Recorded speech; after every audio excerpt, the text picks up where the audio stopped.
Work na naman tayo guys.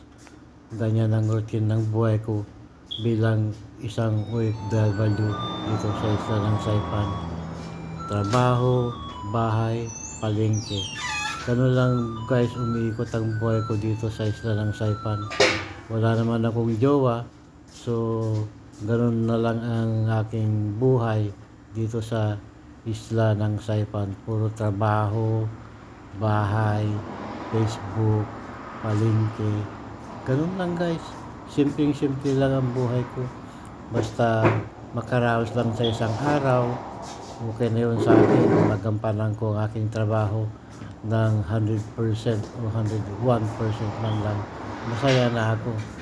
Ganun lang, para hindi tayo mainip sa buhay, kailangan maging abala tayo lalo sa pang-araw-araw na gawain para hindi tayo ma-stress o kung ano man, hindi tayo mag-isip ng kung ano-ano.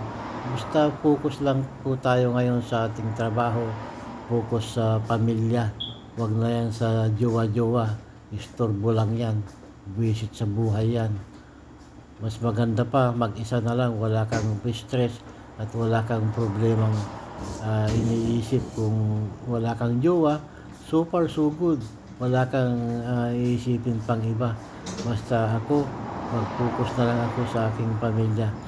Alam nyo naman guys na matagal na akong hindi umuwi sa Pilipinas. Ang last na uwi ko ay year 2000 pa. So imagine, 25 years na akong hindi umuwi.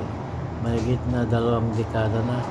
Miss ko na ang aking pamilya talaga.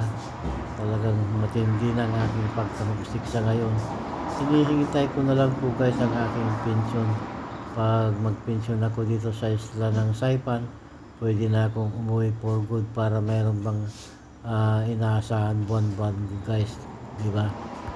Medyo tumatanda na tayo guys, kaya wala tayong magawa kundi gano'n na lang, focus na lang muna sa trabaho, mag-ipon para pag tayo'y mayroong maipon, pag umuwi na tayo for good, mayroon tayong dudukutin na pang-umpisa sa ating buhay sa Pilipinas.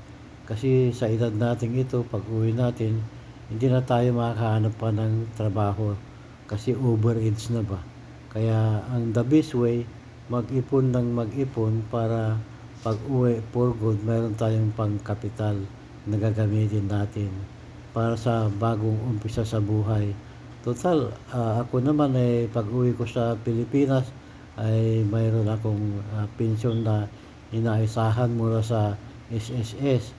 Bali, okay na rin ang magiging pensyon ko kung sakali kasi medyo malaki-laki rin, halos 9K a month plus ang pensyon ko sa aking namatay na asawa ay 5,500 a month.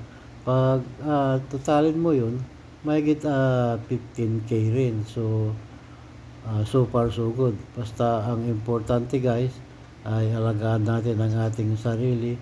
Huwag nating pabayaan na tayo magkasakit. Yun ang the best, importante ang ating kalusugan. Kaya ito, alagang-alaga ko ang aking kalusugan para sa ganun ay umabot pa tayo sa finish line ba. Makauwi pa tayo ng medyo malakas-lakas pa. Kaya konting tiyaga, konting tiis lang muna tayo habang nandito pa tayo sa ibang bansa. Mag-ipon ng mag-ipon. Pag makaipon, edi uwi na for good, di ba? Yun lang ang masasabi ko guys. Pag nagustuhan niyo ang aking video, please like, comment, and follow for more. Good morning po sa ating lahat dyan. Huwag nating pabayaan ang ating sarili. Eat on time, sleep good, and pray to God always guys. Yun lang ang masasabi ko. God bless po. Magandang umaga po sa inyong lahat.